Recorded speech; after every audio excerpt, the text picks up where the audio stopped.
Hi, and welcome to the Days Gone podcast. I'm Claire Weaver, a screenwriter, author, and Days Gone fan, and this podcast is a place to discuss the game in all its glory, share my opinions, both popular and unpopular, and listen to me fangirl over one of the best games ever made. There will be spoilers ahead, so continue at your own risk. Welcome to the Freak Show.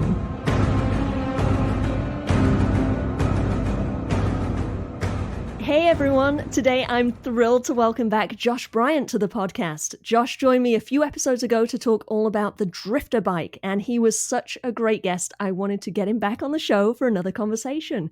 Hey Josh, welcome back. How are you? I'm great. Thank you for having me back. You're welcome. Have you been out on your bike much recently?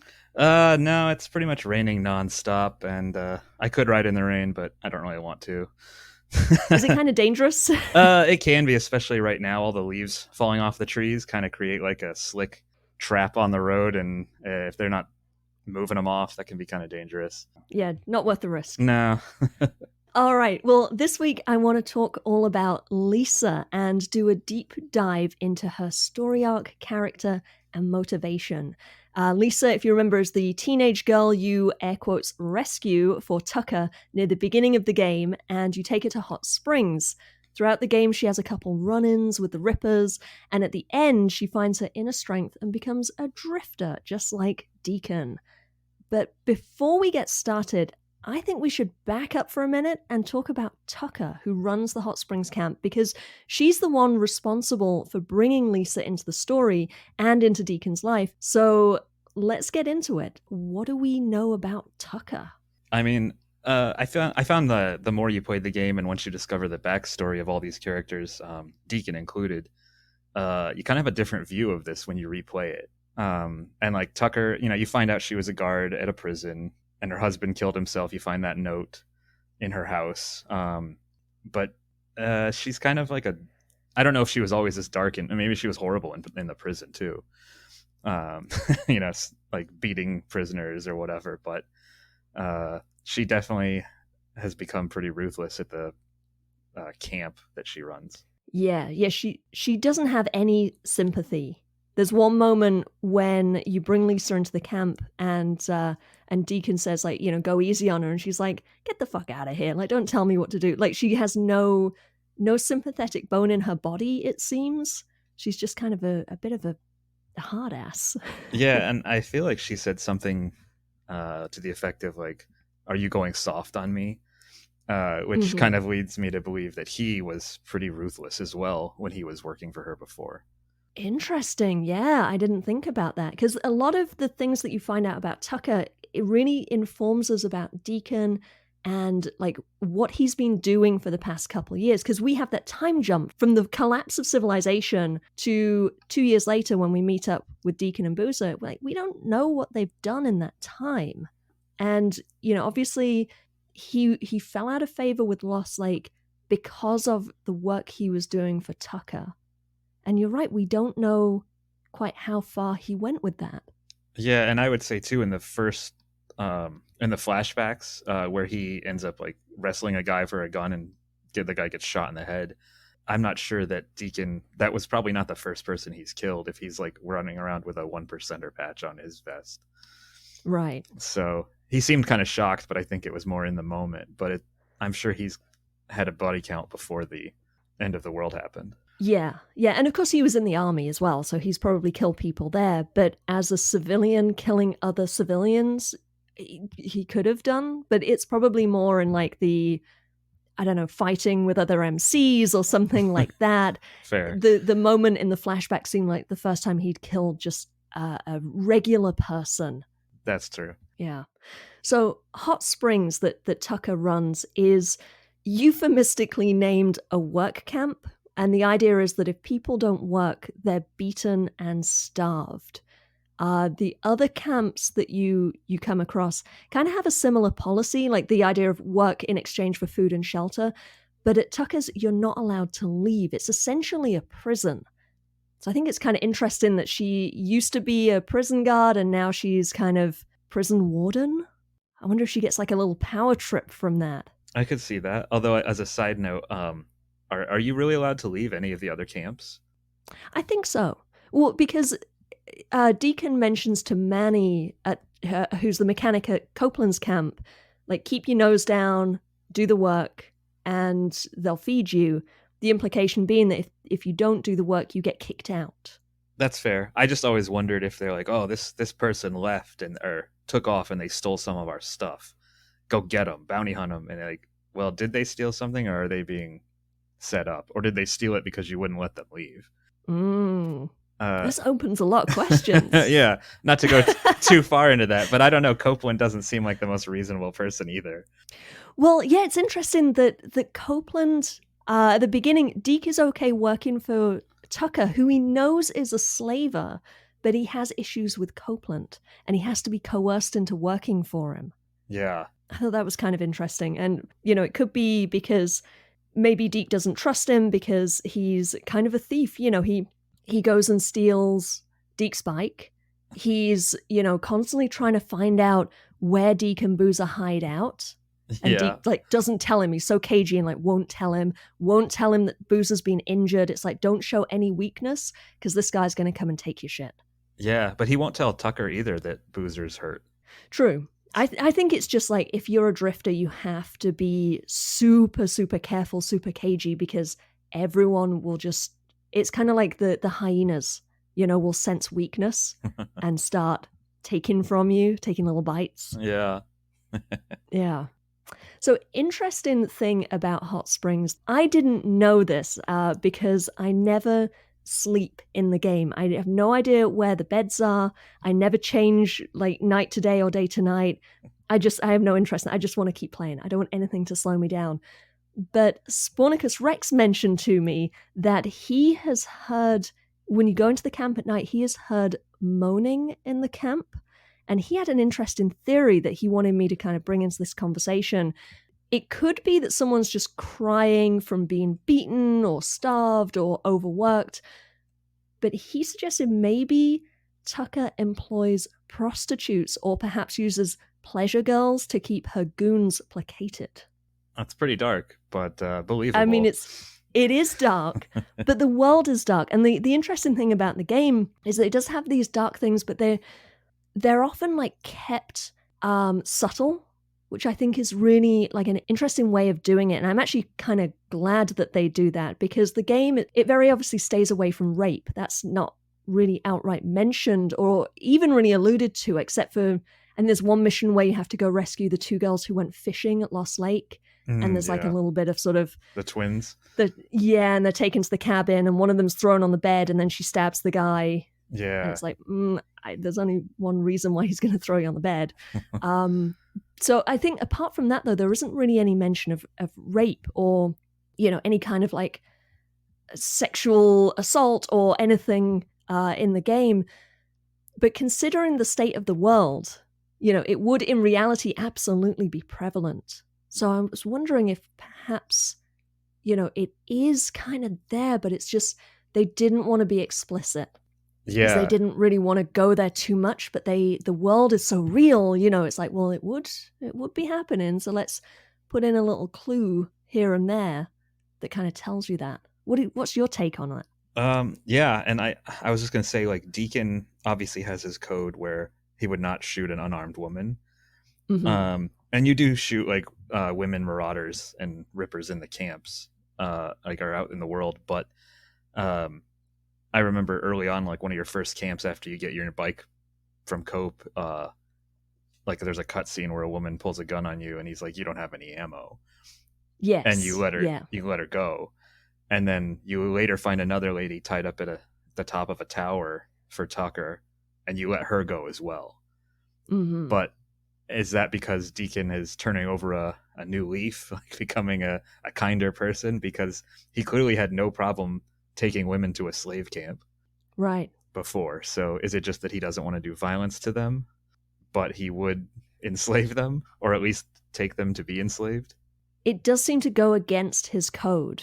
But maybe his code was a little different like a couple years ago. Yeah, we don't know, but it's a good question. Yeah, and then on what Sponicus was saying about like the noises at night, I was wondering, like, did the other people, like the women in Tucker's camp, talk to Lisa about like, oh, you came in with that biker guy. He's an asshole. He kidnapped me Yeah. and made me a slave here.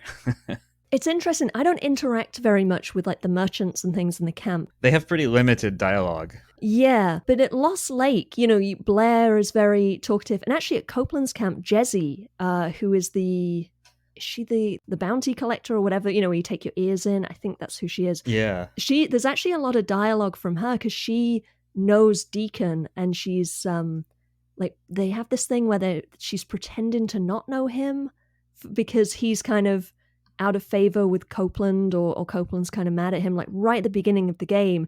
And then she warms up. She actually mentions like, oh, so when you ride north, are you going to take me with you? Or he says, when I ride north, I will take you with me. Right. And it's like, he doesn't tell anyone else that he's riding north. So obviously he knows Jessie. But at Tucker's camp, is there anyone that he really has a kind of conversation with, or, anything meaningful? I mean, he's kind of antagonistic with Alkai. Yeah.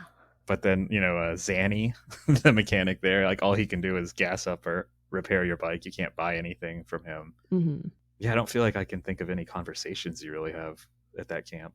Yeah, maybe they're all just kind of pissed at him. Because Yeah. he probably brought half of them in, or certainly some of them. Yeah, like the attitudes like at Lost Lake will change with the vendors and stuff as you level As up you at level the camp. up. Mm-hmm. But I don't think they really seem to so much with Tucker's. Like people are always kind of assholes there. Yeah, or are they just, they think you're an asshole? Oh, that's and they're fair. just frosty with you. They're just like, yeah, no, I don't, whatever. Yeah, that's true. Tucker seems fine with you, so I'll sell you some guns, but that's it. All right, let's get into who Lisa is to Tucker. Because there's a mention right at the beginning when you first get the mission. She does she mention that, or does she mention later that she knows Lisa? Because they used to be neighbors. I think that's when you bring Lisa to her. Right. Because she didn't know who was out there, just like she heard someone was alive out there. That's it. Yeah, she's like, I heard there's a girl living in Marion Forks, or wherever. It's in Marion Forks, I think, right? Yeah. Yeah. And she's like, go get her. So obviously at the beginning, she doesn't know it's Lisa. So she's just like, oh, there's a person, an able body that can come work in whatever capacity at the camp. I want you to go get her. And then when she brings her in, it's like, oh, I know this girl. So I have a quick side note about that. What exactly do you know is she trying to do with all these workers? I know they're digging something, but like she's trying to dig a moat. She she mentions an irrigation system at some point, but the whole thing is kind of bonkers anyway, because look at the soil. Like they're in like the high desert. Nothing is going to grow. Yeah, and so you're trying to dig through rock. Yeah. In fact, I think there's even a mention of there not being good soil, or the inability to dig deep enough. Yeah. So I don't know exactly why they're not just like building some raised beds and going and getting some good soil or something, but it's supposed to be an irrigation system that she wants more people to help build. Okay. But it really, I don't know if it makes a lot of sense. No.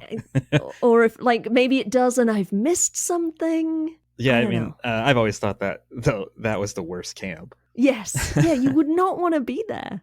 Why? Like, how do they get food? How do they? I mean, I guess there's deer and stuff, but like, you see Lisa at one point like dig in the soil, and I'm like, girl, that's just sand. Yeah, nothing's gonna grow.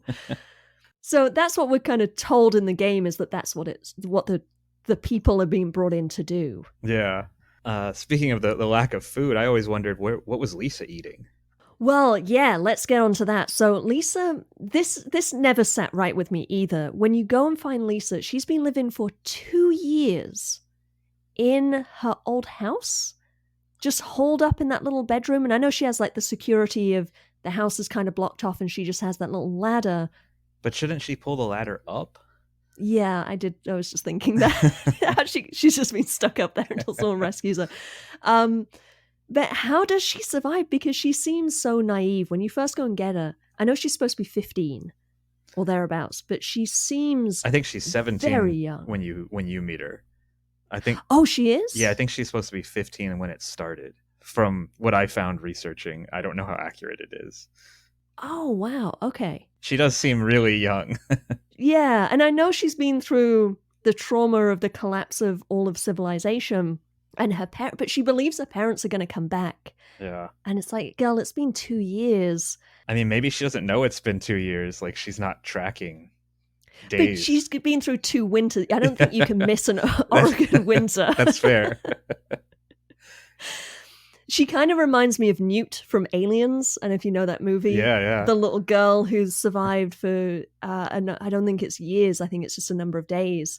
But Newt is, I think, around sort of 12-ish in age, and she's like a badass. And Lisa, and I know obviously it's the beginning of her arc, but she's so naive. And yeah, where does she get food? We do see her getting water from down at the river. Yeah. So at least she has the wherewithal to go do that. But food, the diner in town it has been like stripped bare. There's nothing there. Yeah. So I don't know what she's eating. Maybe she just went through everyone's house nearby, just Maybe cleaned them out. Yeah. Now, when you go and get her, there are a bunch of rippers sniffing around. Are we supposed to believe that they were also trying to get her? I guess that was the impression I had. Like, maybe she had been, like you said, naive and was like not keeping her tracks hidden. You know, like people spotted her. If Tucker's people spotted her, I'm sure some rippers could have too. Now, do you think that they actually are sort of actively trying to recruit people, like kidnapping or whatever, like taking people to recruit them? Yeah, I think so, because I think they they blow PCP in your face, like when you had to fight Carlos. Right. And when Schizo betrays you later, before that happens, but you're out there, there's like that lady who's tied up and they've broken her legs. And I assume that's because she refused to join them. Yeah. Never really says why they did that to her. Like, they just like to torture women for no reason, quite possibly. I kind of got the impression that they were, for all their faults, not sexist in that way. Yeah, because they're definitely female rippers. Yeah, they seem pretty, they have kind of a policy of equality. They're equal opportunity. Yeah, equal opportunities. That's the word I'm looking for. That's the phrase. Yeah, so, but you're right. They must be constantly trying to capture people. You just don't see that because you and Boozer are being actively sought out as enemies of the Rippers. So you don't personally get to experience the Rippers trying to kind of turn you and coerce you into joining them. Yeah. I'm actually surprised they're trying to kill you, because it seems like Carlos really wants you alive. Yeah, there is a slight, I'm going to go on a tangent here, there is a slight disconnect in the story where when Boozer gets injured, it's just like 3 random Rippers that have, hold him down and burn off the tattoo. And I'm thinking, surely Carlos wants to do that himself, because that's what he does to Deacon later. I'm sure he didn't tell his goons, like, oh, just go out and find these 2 guys, and if you find them, just burn the tattoos off, and then maybe bring them back to me. Like, he wants to do that. So it's kind of a little bit of a disconnect that they do that at the beginning, when they are just like random goons. You'd think that they should be capturing Boozer and taking him to Carlos. Yeah, but I guess it's probably hard to control people you've been like feeding hardcore drugs to. That is also true. And none of them seem like the smartest people to begin with. No. I'm going to just go with that as the reason. Yeah, that does actually make a lot of sense now. Now think about it. Carlos Brew said, I want to catch these people so I can burn off their tattoos. And the rest of the Rippers heard, oh, cool, we get to burn off someone's tattoos. Awesome, let's get on that. Right. All right, so Deacon gets Lisa and takes her to Hot Springs. And obviously, he kind of does it because he works for Tucker and he wants the camp credits.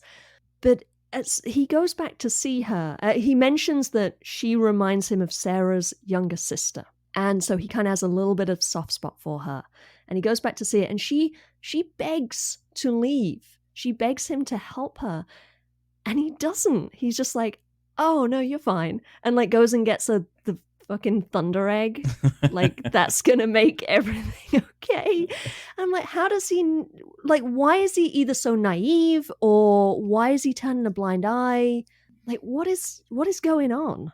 Yeah, I mean, maybe it's just because you were saying like kids just complain, And so maybe he's like, oh, So maybe he just doesn't take it seriously. yeah, maybe. I mean, I also assume that she is the youngest character in the entire game.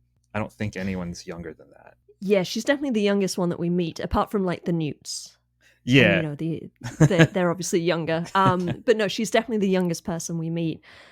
So it could just be that, yeah, that he thinks that she doesn't like to work, and she's just complaining, and she's a whiny teenager, and it's fine, because we do see her just dig in the dirt, and it's like, okay, so you've got to dig dirt all day. It's tough, sure, not fun, but it's not awful. Like, because he does also say this is a safe place for you.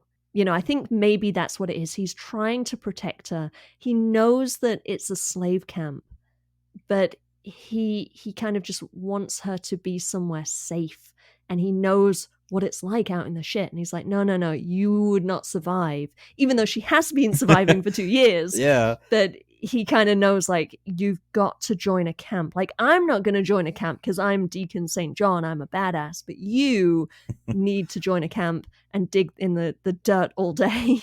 Yeah, I mean, I feel like it becomes pretty clear even to him that he made her life a lot worse. Right. Like, immediately, because she was surviving, and I mean, if she ever got caught by a freaker, she'd be dead. Yeah. But she was just very lucky for 2 years. Yeah. And I guess she does sort of have that sneak ability. Like, she's real good at like sneaking around and just hiding. So, and she probably knows not to go out at night. And in the beginning, she does, like when he first finds her, she has like a gymnastics trophy. So oh yeah, maybe she's more agile than we ever see. True. Maybe she doesn't even use that ladder to get up into her place. She like Yeah, parkours up there. Or she could just, like, you know, jump and pull herself up. Yeah. Huh. Well spotted. I didn't even think of that. All right, so let's jump ahead to Lisa getting captured by the Rippers. So the first time, I believe, if I remember correctly, so Tucker calls you and says that she ran away, or she went on a run or something, and she ran away and then got captured. I forget exactly how it. I think it was that she went down. on a run with some people, and like they saw the Rippers like grab her. Right. Yeah. The Rippers came by and took her. So he has to go rescue her. So this is the second time she's had a run-in with the Rippers. And I was wondering if they've already started kind of turning her, coercing her, brainwashing her. Because, you know, a teenage girl would be a prime target for brainwashing. Very impressionable, easy to coerce. And she is already quite the wallflower, so she'd probably be easily overpowered by stronger personalities. Not to mention the fact that they, you know, would be blowing PCP in her face. Yeah, because you find her, like, in a fetal position, like, on the ground, I think. Like, just babbling to herself. And you have to kind of, like, snap her out of it and get her to run. Yeah, it's kind of, like, who knows what they did. Like, how long ago was that? Because you can choose not to do it right away also. Right, you just, like, leave her there. A couple weeks, whatever. Yeah, that's actually interesting how, because I do that. Like, I get a call saying, oh, you know, you've got this job for you, so and so needs to be taken out, and I'm like, yeah, I'm busy, I'm in a different part of the map, I'll come back and get that in a bit. Yeah. And you're right, if that was like, if it was real, like in real time, you'd never win any missions because the people would already be dead or gone by the time you get there. Yeah, it's like she'll be fine. Boozer's arm is hurt. Yes, I have to take care of that.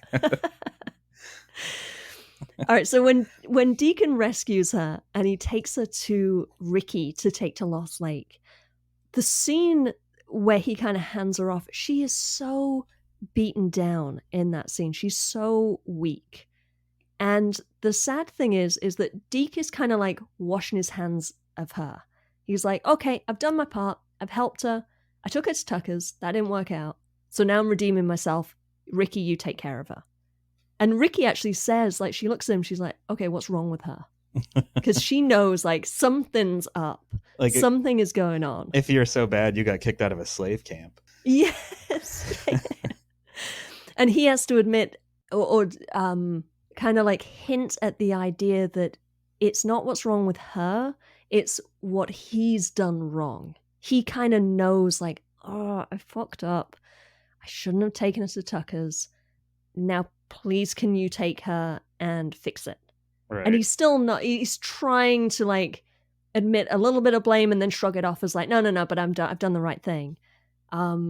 Whereas he really hasn't, because as we know, things do not get better at Lost Lake for Lisa. No. So the next beat in a story is you get to Lost Lake when you're sneaking in, which is just after you've sent Lisa off with Ricky, and you have to do the mission where you're sneaking in to get the antibiotics for Boozer, and you overhear all of the guards, who you later learn are Schizo's people, and they're all complaining about, oh, that new girl, she just cries, Really? she's so weak, she can't do anything. I'm gonna be honest, I didn't hear all this. Oh yeah, if you like linger in the bushes, that's what they're talking about when you go in. They're all complaining about her, and they don't name her, they just say that new girl. She just cries all the time. Nice. I just try to like speed run those parts where you can't do anything but throw rocks. That's right. Like Yeah. my least favorite part. I know. I now have to pay more attention to that though. That's good. Yeah, some of the dialogue when you get to Lost Lake at the beginning, some of the guards talking, the dialogue is really worth paying attention to, because it also sets up the idea that Schizo has the hots for Ricky, which kind of plays into a lot of the dynamic with Deacon coming back and Ricky being hot for Deacon. And it's like, it kind of sets up a lot of stuff. But the big question is, so you get there and you find out that Lisa has gone.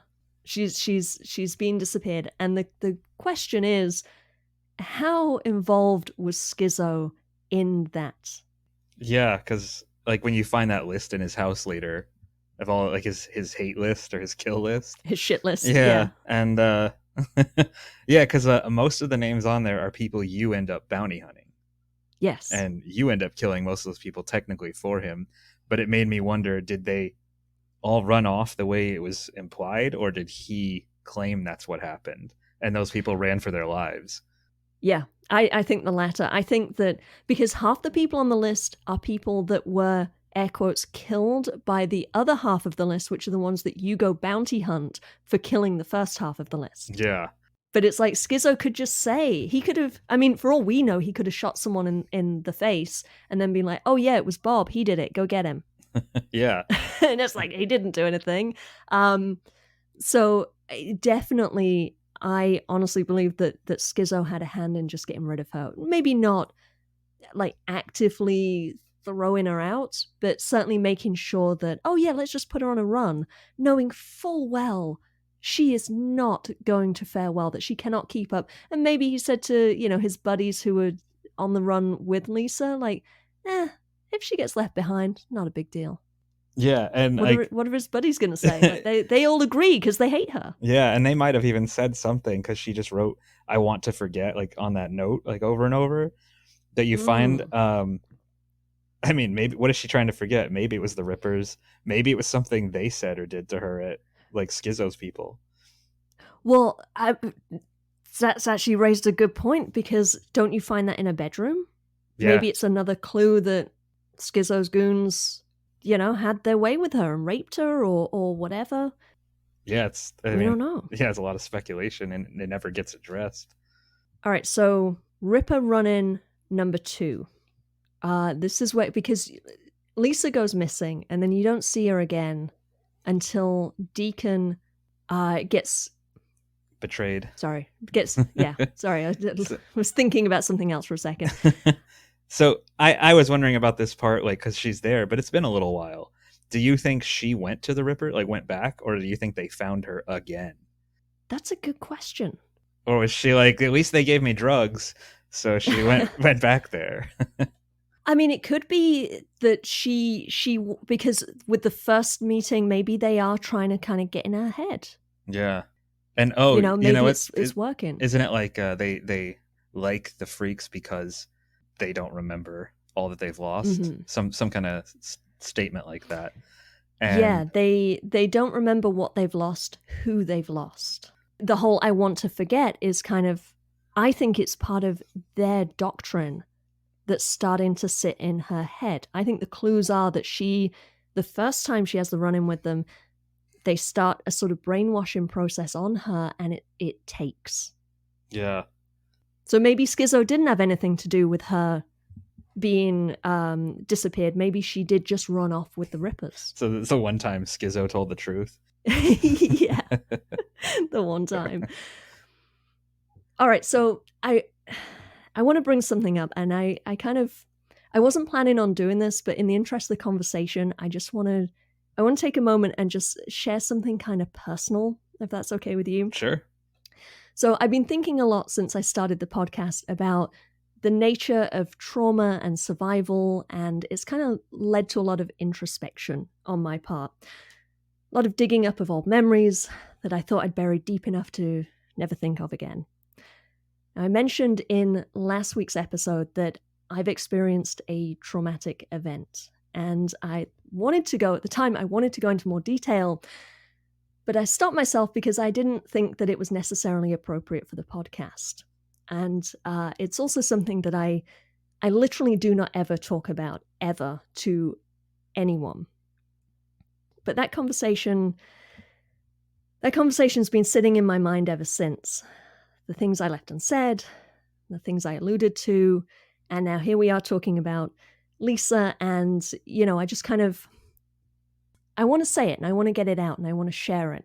Because another thing that I've realized is how supportive the fan community is, how great everyone is, and how we all have this kind of camaraderie over a video game. So here goes. When I was 17, I went through a very similar experience to Lisa. Getting coerced, and I'm going to say brainwashed because that's what it was, essentially forced to agree to do things that I did not want to do, and to do them under the guise of cult worship. So when I talk about Lisa's indoctrination, it kind of hits close to home. And I think a lot of the themes in Days Gone kind of hit close to home for a lot of people. It's kind of what makes the game so special. Yeah. So, okay, so that bomb dropped. Sorry, that was kind of heavy. It was deep. Yeah. Sorry to just throw that on you. Nah. I just kind of wanted to share that because it's something I've been thinking about a lot. And obviously, this story of Lisa is so relevant, and so I feel like I can kind of understand it, and it's through analyzing it for this episode and kind of going through my notes and thinking a lot about her point of view, it kind of brought up a lot of stuff for me. So I just wanted to share and use that to inform our conversation. Yeah. So, all right, let's get back into Lisa. So in terms of how she's getting convinced or coerced into joining the Rippers, I think a lot of it comes down to the Ripper culture being a religion. It's essentially a structure and the comfort of a belief system. Yeah. On that note, can I ask if you agree with this? I don't feel like Carlos believes in it at all. I think it's completely a ploy for him to control people. Like a lot of cult leaders, I guess. There was something that I read, and I don't remember where it was, so I don't know how reliable it was. It may have been on the online wiki, which has information I have not been able to verify from any other source, so take this with a grain of salt. But there was something about how he gets his name, Carlos, from a spiritual leader or a guru or some sort of motivational figure that he looked up to. Okay. And that's why he changed his name to Carlos. I don't know how true that is, but if that is true, that does imply that he does believe, or maybe that I just don't know how smart he is, if he's smart enough to mastermind coercing other people and controlling them. I think he maybe has to believe it a little bit. That's fair. I mean, he's no better than any of the other Rippers, at anything that you can tell. So I wonder what makes him, why they've picked him as their leader. Drugs. Fair. He keeps the drugs flowing, so. He does, yeah. Also, where do they get the PCP? Or is it the freaker dust? The residue? Oh, I had not considered that. Because they imply it's like PCP or something in one of the cutscenes.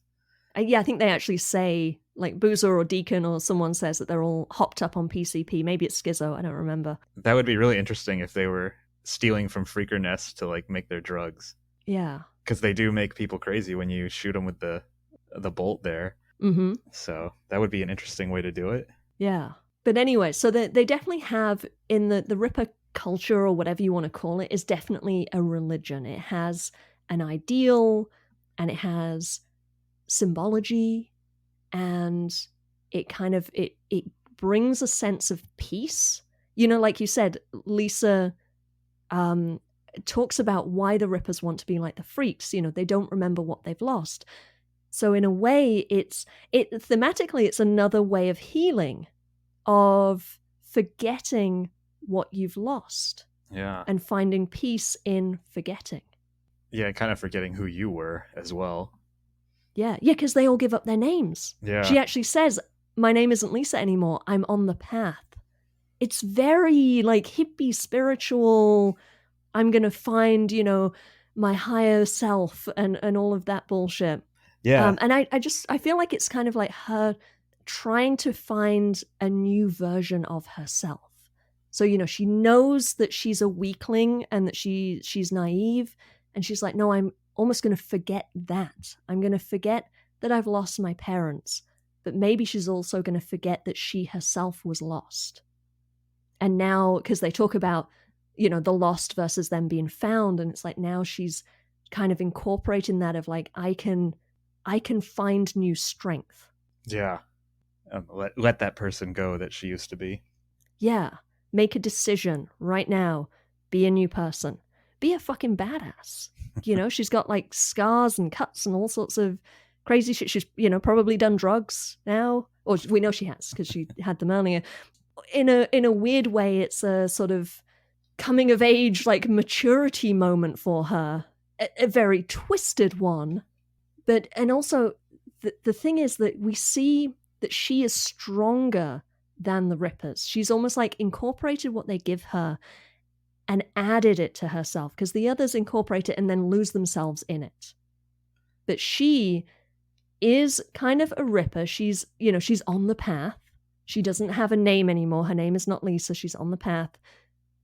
But she chooses to let Deacon go, which is against Carlos, the leader of the religion. Yeah. And then she leaves the Ripper camp as well. Yeah, I assume she lets him go only because he rescued her. Yeah. Like, if it was anybody else, she wouldn't care. True. But she knows that Carlos wants Deacon. Yeah. And so she's going against her spiritual leader, who has created the new her and has helped her find herself. But she's like, no, fuck you, I like Deacon more. But then she immediately gets, like, they figure out it was her. Yeah. But she leaves, and I don't think we see her again until the end. Yeah, like till after the main story's over. I like the idea that she finds her strength through the indoctrination and discovers that she's stronger than them and stronger than Tucker and stronger than her old self. It's kind of cool. Yeah. I was wondering, because you don't know how long it's been from when she left Lost Lake to there. Like, I mean, what else did they have her do? Did she kill some people for them? Right. Because she's on the path, and, you know, I don't know what the steps are on the path, but they don't seem good. Yeah. Yeah, we need that manifesto. We need to see what those steps are. But yeah, you're right. There would be, it would not be a short, like, oh, here you go, let's cut your face, take some PCP, boom, you're in. It would be a long process. Yeah. You know, it would be multiple steps over multiple days, weeks, months, who knows. Right. To really get into your head like that, that's what it takes. And to be constantly surrounded by it as well. Like she's living there. She's in the central hub of the Rippers. Like it's 24/7. Yeah. 24/7, the fucking Rippers, and Carlos with his little tape recorders everywhere, you know, like playing the speakers. Yeah. Playing the recorded messages, like just constantly. And them doing all the drugged up dances around the campfire. Yeah, it sounds like the worst summer camp you've ever been to. Yeah. But it's going to get in your head pretty damn quick. Yeah, it's just constant. Yeah. And everyone around you is like super into it. Yeah. Yeah, it probably wouldn't take that long. So maybe it hasn't been that long at all in the game. just because it's hard to like know when you decide to do that mission. Mm-hmm. Yeah, it probably has only been days or maybe a week or something. Yeah. So when we see her after the credits have rolled, there's a cool little scene where she shows up at the gates of Lost Lake, and she is now a drifter, which is just so cool and so badass that she has such a huge arc to go from this like little wallflower, naive, young teenager hiding in her old bedroom waiting for her parents to come back, and now she's got like a motorbike and a shaved head and scars, and she's been collecting bounties, and she knows like, oh, I know what it takes to survive out in the shit. I've got to collect the bounties. I'll deal with the camps, but I don't want to come in. My place is not among you. Yeah. It's so cool. She has that independence. Yeah, he kind of like gently, like, if you want to come in, like in a way that no one ever did for him, I feel like. Mm-hmm. So he's like not forcing him. Yeah, like not forcing her. He might not have stayed a drifter as long as he did if someone had extended a hand the same way. Yeah. He probably would, but I mean, it's interesting to think that all the... Well, no, I mean, Tuck does try to convince him to stay at Hot Springs, and Ricky and Iron Mike try to convince him to stay at Lost Lake. So I feel like he has been asked, he just doesn't... He knows he doesn't want it. And that, is in part because he's dealing with his own issues over Sarah and, and just that sort of mentality of the MC and just being independent is kind of part of his personality. Yeah. Interestingly, it was never part of Lisa's personality. Yeah, although I kind of felt like everybody wanted Deacon in the camp until the end because he was good at stuff. Right. Like, we want you here because you can kill, you can hunt, everything that we suck at. Like he's not necessarily you're a very like useful tool. Yeah, like Lisa is awesome, but I don't know that that's why he's inviting her in. Like he doesn't need her to go out and kill people. He's just like, like, I promise we're not going to do fucked up things to you. So a little different, I feel like. But I mean, I feel like if they ever can get a sequel made, I would love it if you actually play as Lisa. That absolutely should be the central character. Yeah, because Deacon could take on like an Iron Mike role and give you jobs, but Lisa would need to build up skills in the game just like Deacon did in this one, and build up your bike. And I think it would be awesome. Maybe explore more of the Ripper stuff with her, because I know Deacon wipes them out with that flood, but they're still there in the end of the game. Yeah, there's still little pockets of them. Yeah. Yeah, that would be badass, and it would be a nice way of kind of giving us the same game but a different game, right? Where you can kind of, it has that same vibe of you have to level up, and you have the bike and you have the certain like killing skills or whatever, her gymnastic skills. Yeah, maybe she could swim. Yeah, better than Deacon. Like, I don't know why he couldn't swim. Like, I know why, but like it would have. I don't know. It would have been kind of cool to be able to swim. Yeah. Give her a jump button because she's a gymnast. Yeah. Yeah, they could just work in some of those extra things that were missing from this game. It makes perfect sense. Yeah, I think she would be awesome. And not to detract at all from Deacon's story, he's a great character, but it sort of feels like he outgrew the role by the end. Like he was a leader now. Yeah, I don't know how you do another sequel with Deacon. Not another sequel, a sequel with Deacon, because he's had his arc. And you're right, he does end up kind of settled at Lost Lake. The story for him is told, so I know we all want more Deacon. Like, I'm not saying don't give us more Deacon, like, please give us more Deacon, but what is his story? What would you do with him? And you're right, Lisa would be a better story to explore, what she does now. Yeah, and it would be pretty frustrating to have to like somehow lose his bike and all of his skills again. And rebuild all of that. Or he just wants a new bike. You have to build that one up. But it makes total sense for her. It's also one of the things I found interesting is Deacon kind of knows that he has to let Lisa find her own way. He's letting her go off and fight her own war, her own battles, her own kind of arc. And heroics and victory and all of that. And it's the same that he had to do with Sarah. I've mentioned before that when he finds Sarah and she talks about, we're fighting a war, it's a war we can win. And to him, he's the jaded, military veteran who knows that no war is winnable. He knows that, but he's come out. That's because he fought in the war and then he came out the other side, hating every minute of it and having a different opinion from when he signed up. With Sarah and with Lisa, they're at the beginning of that journey and they have to make their own way through it. Yeah. They have to fight their own war.